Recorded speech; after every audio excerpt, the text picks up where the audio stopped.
दोस्तों, आप भी अपनी कहानी हमें शेयर कर सकते हैं डिस्क्रिप्शन पर दिए हुए व्हाट्सएप नंबर पर या कमेंट सेक्शन पर। दोस्तों, उम्मीद है आप खैरियत से हैं। आज की कहानी हमारे साथ समीर ने शेयर की है, जो कि अमेरिका में ट्रक चलाते हैं। तो आइए ये कहानी उनकी जुबानी ही सुनते हैं। रात के 10 बजे थे और समीर का ट्रक एक सुनसान अमेरिकी हाईवे पर दौड़ रहा था। बाहर ऐसा अंधेरा था जैसे किसी ने आसमान से रोशनी चुरा ली हो। समीर ने रेडियो ऑन किया, लेकिन शोर के सिवा कुछ नहीं सुना।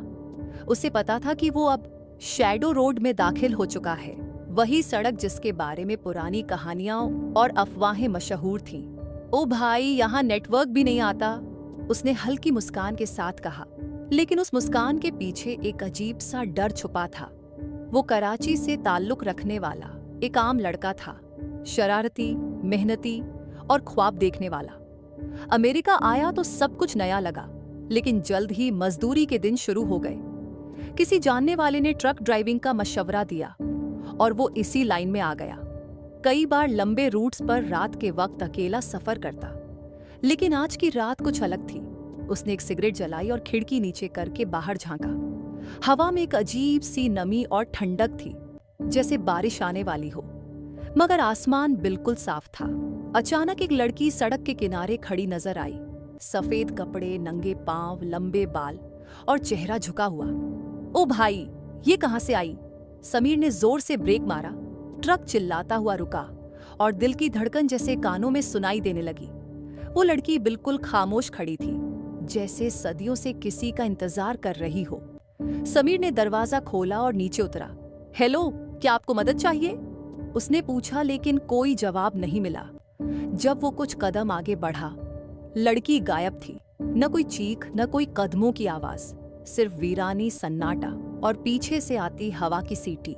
वो वापस ट्रक में बैठा और दिल ही दिल में कलमा पड़ा। शायद नजर का धोखा था, लेकिन दिल मान नहीं रहा था। अगले 25 मील पूरी खामोशी में गुजरे। न कोई गाड़ी, न कोई सवार, न कोई होटल, सिर्फ सड़क, पेड़ और अंधेरा। उसने डैशबोर्ड पर रखी अपनी माँ की तस्वीर देखी। माँ, दुआ करो, कुछ अजीब सा लग रहा है।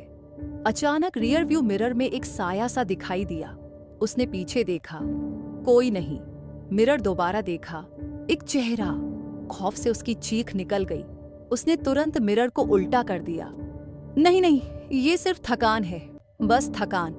वो खुद को समझाता रहा, लेकिन वो जानता था कुछ ना कुछ तो था। थोड़ी देर बाद उसे एक पुराना कैफे दिखाई दिया। साइन बोर्ड टूटा हुआ, रोशनी टिमटिमा रही थी और अंदर सिर्फ एक बूढ़ा आदमी बैठा था, जॉन हेनरी। समीर ने ट्रक रोका और अंदर चला गया। कॉफी मिलेगी? समीर ने पूछा। तुम भी सड़क पर हो? जॉन हेनरी ने गंभीरता से पूछा। हाँ, क्यों? समीर ने हैरानी से जवाब दिया। बूढ़ा मुस्कुराया नहीं, बस धीमी आवाज में बोला, ये सड़क जिंदा है लड़के। ये उन लोगों को खा जाती है जो इसकी कहानियों पर हंसते हैं। समीर ने झुरझुरी ली। क्या मतलब? क्या तुमने उसे देखा? सफेद कपड़े वाली औरत। समीर का चेहरा पीला पड़ गया। वो बस एक साया था शायद। जॉन हेनरी ने आगे झुककर फुसफुसाया, उसे साया ही रहने दो, मत पहचानना, क्योंकि जिस दिन तुमने उसे पहचान लिया, वो दिन तुम्हारा आखिरी होगा। समीर ने कांपते हाथों से कॉफी का कप थामा। कैफे में एक अजीब सी खामोशी छाई हुई थी, जैसे दीवारें भी जानती हों कि क्या होने वाला है। जॉन हेनरी नाम का वह बूढ़ा अब भी उसी अंदाज में समीर को घूर रहा था, जैसे उसकी आंखों में छुपा हर डर पड़ चुका हो। ये सड़क पहले ऐसी नहीं थी। जॉन हेनरी की आवाज में एक टूटा हुआ लहजा था, जैसे वो बहुत कुछ सह चुका हो। यहाँ कभी शहर था, लोग बसते थे, अब सिर्फ कब्रें हैं। समीर ने हैरानी से उसकी बात सुनी। मगर ये तो बस एक रूट है। जीपीएस ने इसी तरफ का रास्ता दिखाया और कंपनी ने यही रूट दिया था। जॉन हेनरी ने मुस्कुराया नहीं, बस सिर हिलाया। कई साल पहले एक लड़की, मारिया, यहाँ किसी हादसे में मरी थी। उसकी मौत एक रहस्य है। लोग कहते हैं वो अब भी सड़क पर भटकती है। समीर का दिल जोर से धड़का। सफेद कपड़े वाली? उसने बेइख्तियार पूछा। जॉन हेनरी ने नजरें झुका ली। तुमने उसे देख लिया है, अब वो तुम्हें नहीं छोड़ेगी। समीर हंसा, मगर उस हंसी में कोई जान नहीं थी। वो एक झूठा दिलासा था, जैसे खुद को बहलाने की कोशिश हो। बूढ़े ने अपनी जेब से एक पुराना झंग लगा नक्शा निकाला और मेज पर रख दिया। ये असली रास्ता है, अगर तुम चाहो तो इस सड़क से निकल सकते हो, लेकिन याद रखना, हर मोड़ पर वो तुम्हारा इंतजार कर रही है। समीर ने नक्शा तो ले लिया, मगर दिल में सवालों की गूंज उठी। क्या ये सब बस कहानियां हैं या कुछ और? रास्ता फिर बदल गया। कॉफी खत्म करके वो कैफे से बाहर निकला, ट्रक का इंजन ऑन किया और फिर से सड़क पर निकल पड़ा। नक्शे के मुताबिक अगले 2 मील के बाद एक पुराना मोड़ आता है, जो मुख्य हाईवे से अलग हो जाता है। जैसे ही वो मोड़ आया, सामने एक साइन बोर्ड, डेड एंड, बिल्कुल नए पेंट से लिखा हुआ। ये अजीब है, ये तो पुराना रास्ता होना चाहिए था। उसने ट्रक रोका, नीचे उतरा और साइन को ध्यान से देखा। नीचे एक जली हुई लकीर थी, जैसे किसी ने जबरदस्ती पेंट मिटाकर नई इबारत लिखी हो। किसी ने जानबूझकर ये सड़क बंद की है। अचानक पीछे से किसी के हंसने की आवाज आई, हल्की मगर रूह कंपा देने वाली। उसने पलट कर देखा, कोई नहीं था। लेकिन जैसे ही वो वापस ट्रक में बैठा, सामने वाली सीट पर वही लड़की बैठी थी। चेहरा सफेद, आंखें काली, बाल गीले और होंठों पर वही रहस्यमयी मुस्कान। कहाँ जा रहे हो समीर? ये सड़क अब तुम्हारी नहीं रही। समीर की आंखें फैल गईं, सांस रुकने लगा। वो चीखा, दरवाजा खोला, बाहर कूदा और जमीन पर गिर पड़ा। लेकिन जब दोबारा नजर उठाई, ट्रक खाली था। न लड़की, न आवाज, न साया, सिर्फ वही सुनसान सड़क और वही हंसती हुई हवा। वक्त का धोखा। जीपीएस फिर से ऑन हुआ, मगर हैरानी की बात यह थी कि वही लोकेशन दिखा रहा था जहां से वो चला था। ये कैसे हो सकता है? मैं तो 2 घंटे से चला आ रहा हूं। वक्त जैसे थम गया था। घड़ी ने भी हार मान ली थी। उसकी सुइयां एक ही जगह रुकी थीं। रात के 1:13 पर समीर ने ट्रक का स्टीयरिंग थामा और एक गहरी सांस ली। मैं पागल हो रहा हूं या फिर ये सड़क वाकई कुछ और है? लेकिन दिल के किसी कोने में अब वो जान चुका था, ये सिर्फ एक रास्ता नहीं, ये एक जाल है। समीर ने गहरी सांसें ली। उसके हाथ कांप रहे थे। ट्रक की चाबी फिर से घुमाई और इंजन जोर से गरजा। अंदर बैठते ही उसने रियर व्यू मिरर को बंद कर दिया। मैं कुछ नहीं देखना चाहता, वो खुद से बड़बड़ाया। मगर जो दिखाई नहीं देता, जरूरी नहीं कि वो वहां मौजूद ना हो। जैसे ही उसने ट्रक को आगे बढ़ाया, हवा में एक जानी पहचानी सी फुसफुसाहट गूंजी। समीर? उसने चौंक कर गर्दन घुमाई, मगर ट्रक के अंदर कोई नहीं था। समीर? आवाज फिर आई, अब की बार और ज्यादा करीब, जैसे कान के बिल्कुल पास। उस आवाज में एक गहरी पीड़ा थी, एक थकान और एक अधूरा वादा। समीर कांप गया। जल्दी से कुरान की छोटी सी किताब निकाली और सूरत ई इखलास पढ़ने लगा। लेकिन जैसे ही उसने तीसरी बार पढ़ा, सामने वाली स्क्रीन पर कुछ हरकत होने लगी। जीपीएस पर एक बिंदु आगे बढ़ता जा रहा था और उसके साथ साथ एक और बिंदु बिल्कुल उसके पीछे। ये क्या है? कोई मेरा पीछा कर रहा है? उसने ट्रक की रफ्तार बढ़ाई, लेकिन पीछे वाला निशान भी साथ साथ तेजी से बढ़ने लगा। अब दोनों बिंदु इतने करीब आ चुके थे कि लग रहा था बस टकरा ही जाएंगे। वो साया साया इंसान का था, मगर उसकी आकृति अजीब सी लंबी, पतली और कांपती हुई, जैसे कोहरे में लिपटा कोई मूर्तिवत शरीर हो जो हर पल अपनी शक्ल बदल रहा हो। समीर ने पूरी ताकत से ब्रेक मारे, लेकिन ब्रेक फेल हो चुके थे। हे भगवान! साया करीब आ रहा था। अब वो सामने वाले शीशे पर झुक चुका था।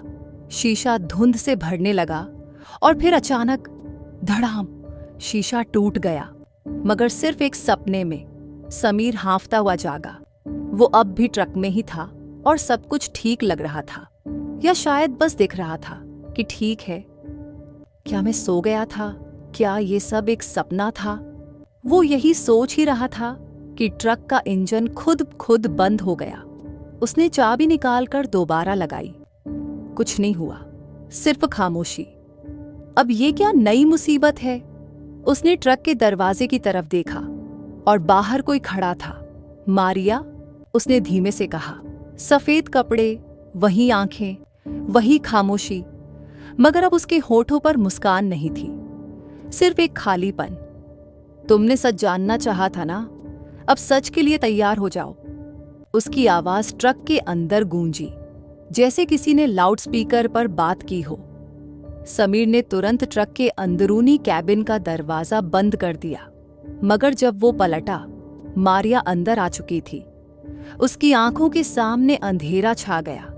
ऐसा लगा जैसे सदियों का बोझ एक ही पल में उस पर गिर गया हो।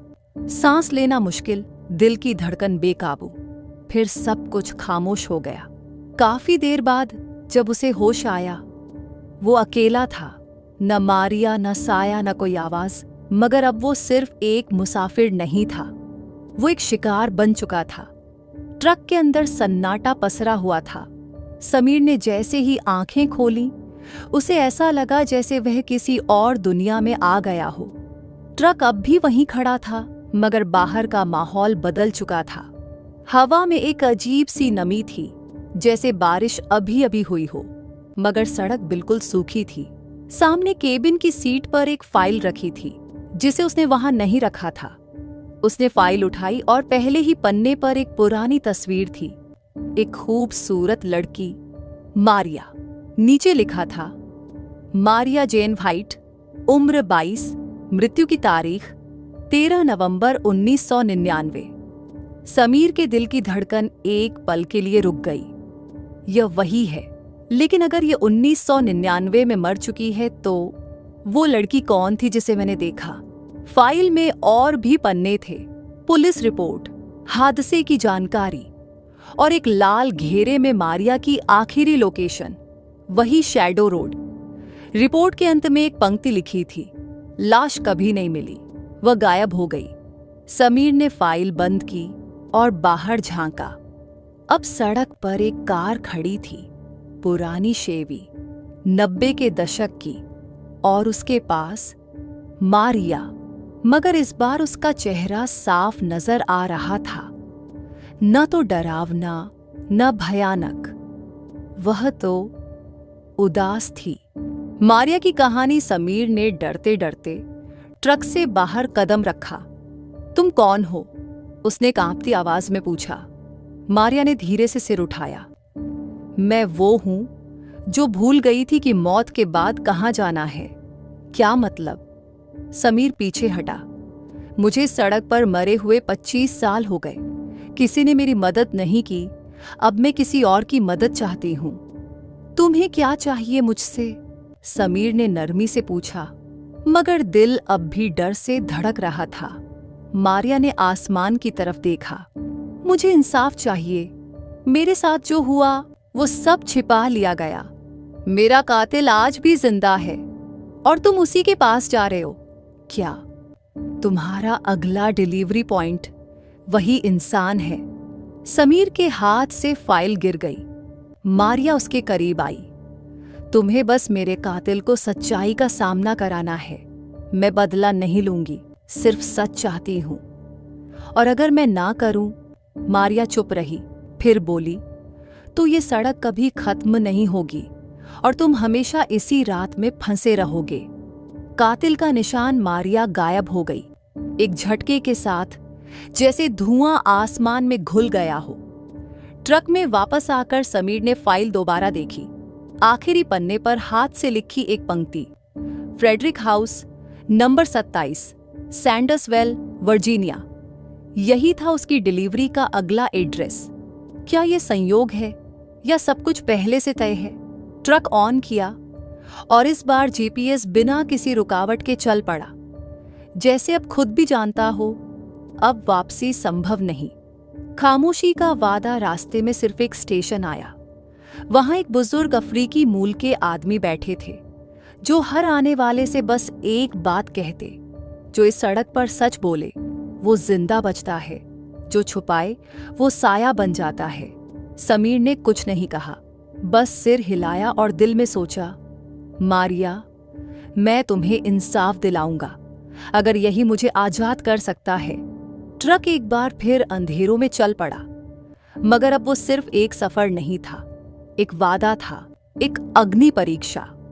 अंतिम सामना समीर की आंखों में नींद का एक कतरा भी नहीं था, लेकिन थकावट पूरे शरीर में फैल चुकी थी। रात अपने चरम पर थी और सड़क अब जैसे कोई पुराना सपना लग रही थी, न खत्म होने वाला, धुंध में लिपटा हुआ। जीपीएस पर मंजिल पास थी, 27 फ्रेडरिक हाउस, सैंडर्सविल, वर्जीनिया। जैसे ही ट्रक कस्बे के अंदर दाखिल हुआ, समीर को लगा जैसे वह समय में पीछे लौट गया हो। हर इमारत पुरानी झड़ती हुई पेंट के साथ, बंद खिड़कियां और सड़कों पर वीरानी छाई हुई थी। ये शहर मृतप्राय लग रहा था। ये कैसे हो सकता है? लोग कहाँ हैं? जैसे ही उसने ट्रक रोका, सामने वो पत्थर से बनी पुरानी हवेली दिखाई दी। 27 नंबर।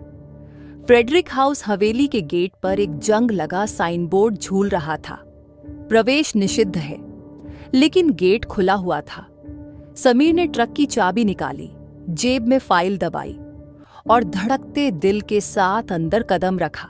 हर कदम पर फर्श चिल्ला रहा था। दीवारों पर पुरानी तस्वीरें टंगी थीं, जिनके चेहरों पर धुंध थी, जैसे समय ने सब मिटा दिया हो। ऊपर सीढ़ियों से कोई आहट आई। कौन है? समीर ने पुकारा। कोई जवाब नहीं आया। वह धीरे धीरे ऊपर चढ़ा। एक कमरे का दरवाजा खुला था। अंदर रोशनी थी और वहां मेज पर बैठा था एक व्यक्ति, सफेद बाल, कोट पैंट और हाथ में सिगार। फ्रेडरिक? समीर ने पूछा। बुजुर्ग ने नजरें उठाईं और धीमे से कहा, तो आखिरकार वह आ ही गई है ना? अपराध का स्वीकार। फ्रेडरिक ने सिगार बुझाया और धीरे से कुर्सी पीछे सरकाई। मैंने सोचा था वह मुझे कभी नहीं ढूंढ पाएगी, लेकिन अब भागने का वक्त खत्म हो चुका है। क्या मारिया को तुमने मारा? समीर की आवाज गुस्से से भरी हुई थी।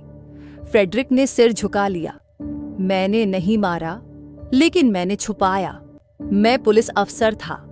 मारिया के साथ मेरे बेटे ने बलात्कार किया और डर के मारे उसने उसे मार डाला। क्या?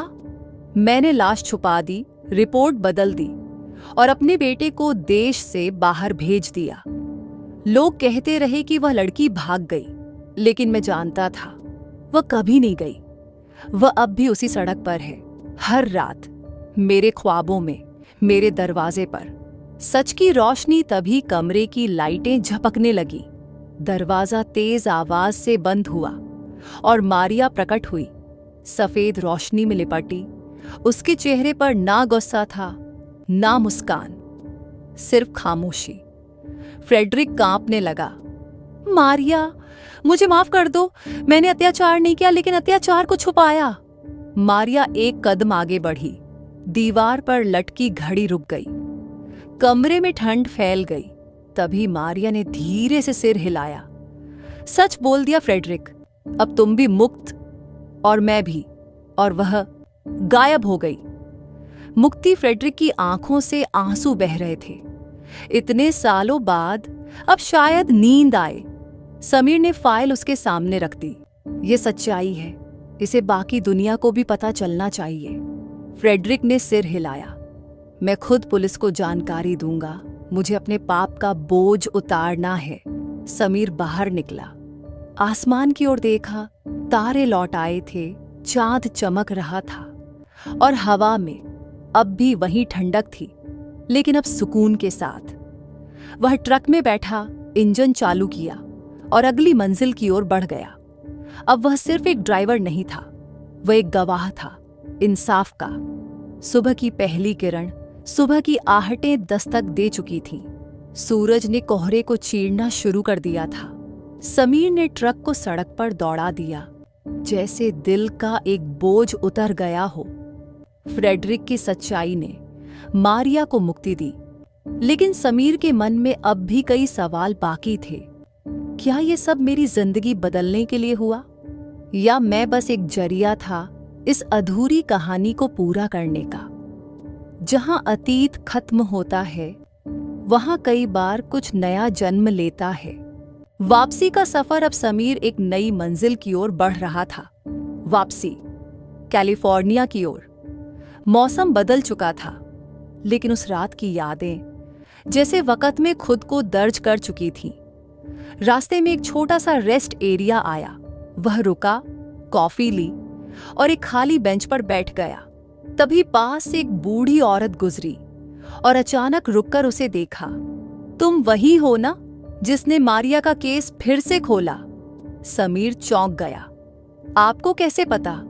मारिया मेरी नातिन थी। हमें सालों से कोई जवाब नहीं मिला था। आज सुबह फ्रेडरिक ने खुद सब कबूल कर लिया। तुमने इंसाफ लौटाया बेटे। समीर की आंखें भर आईं। मैंने कुछ खास नहीं किया, बस एक आवाज सुनी जिसे कोई सुनना नहीं चाहता था। बूढ़ी औरत ने उसके हाथ पर हाथ रखा। बस यही काफी होता है, किसी की सच्चाई को सुन लेना। आखिरी साया कॉफी खत्म करके जब वह ट्रक की तरफ लौटा तो देखा जीपीएस पर एक आखिरी मैसेज चमक रहा था। धन्यवाद सामीर। ये मारिया की आवाज थी, नर्म, पारदर्शी, सुकून से भरी हुई। समीर मुस्कुराया और पहली बार दिल में एक गहरा सुकून महसूस हुआ। उसने इंजन स्टार्ट किया और ट्रक धीरे धीरे सड़क पर आगे बढ़ गया। अब वो रात बस एक किस्सा बन चुकी थी, डरावना, अकल्पनीय, मगर सच्चाई से भरा हुआ। अंत मारिया को सुकून मिल गया, फ्रेडरिक को अपने पाप का प्रायश्चित और समीर को उसका मकसद। अब वो सिर्फ एक पाकिस्तानी लड़का नहीं था जो अमेरिका में ट्रक चलाता था। अब वो उन सड़कों का राजदार बन चुका था जहां रातें सिर्फ अंधेरी नहीं होती, वहां सदियों पुराने सच किसी सुनने वाले का इंतजार करते हैं। और शायद कभी फिर कोई और साया, कोई और आवाज किसी और रात को, किसी नए मुसाफिर को बुला ले। तो दोस्तों, ये थी आज की कहानी। अगर आपको हमारी कहानी पसंद आई तो हमारे चैनल को सब्सक्राइब करें।